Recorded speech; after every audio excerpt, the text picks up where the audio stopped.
In this video, we're going to talk about Larry, because Larry is doing what a lot of well-meaning believers do when faced with uncomfortable Bible verses. He spins them into something that feels less brutal and more spiritually uplifting. Specifically, we're looking at his commentary on Exodus 22:18, the infamous verse, "Thou shalt not suffer a witch to live." Now, Larry doesn't just read the verse and move on. He stops, reflects, theologizes, and ultimately defends it. And that's worth unpacking, because while he's trying to make sense of something dark, he ends up excusing violence in a cloak of religious righteousness. Larry kicks things off by downplaying the brutality of the command. He says it's not really about persecuting someone who's different, it's about protecting people from deception. According to him, a witch or sorceress wasn't a misunderstood herbalist or a spiritual outsider. No, they were conduits for demons. Larry insists that there's no such thing as communicating with the dead. What's actually happening is that people are talking to fallen angels. So in his view, this verse is just God putting up boundaries to keep Israel safe from demonic influence. But here's the problem. That's a theological assumption, not a fact.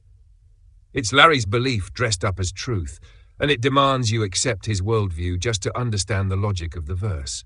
He also attempts to soften the gendered language. Yes, the verse says sorceress, but Larry assures us it applied to men too. He even speculates that most sorcerers at the time were women, as if that makes the gendered execution order less problematic. This is classic apologetic hand-waving. The reality is that the Bible singles out women here, and so did the societies that enforced it. Witch hunts historically targeted women with a terrifying consistency, and that legacy traces right back to verses like this one.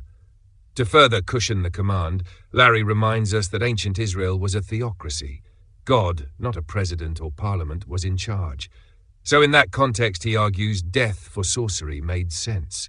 This kind of contextual justification is common. It was a different time, but it sidesteps the real issue. If we believe in a moral God, then we have to grapple with why that God ever endorsed execution for spiritual difference. Saying things were different back then doesn't answer that. It just delays the discomfort. Finally, Larry wraps it all in a cosmic morality tale. To him, there are only two spiritual authorities, God and Satan. Sorcery, no matter how harmless it might look, is a direct rebellion against God and alignment with evil. It's a tidy binary, and one that conveniently validates the verse. But this thinking is dangerous. It's the same logic used to justify centuries of torture and murder of supposed witches. It casts curiosity and spiritual exploration as threats worthy of death. That's not enlightenment. It's fear dressed in faith. So what is Larry doing? He's papering over a theological landmine with comforting words and confident theology. He's trying to defend the indefensible. Not because he's malicious, but because he believes the Bible must be justified at all costs.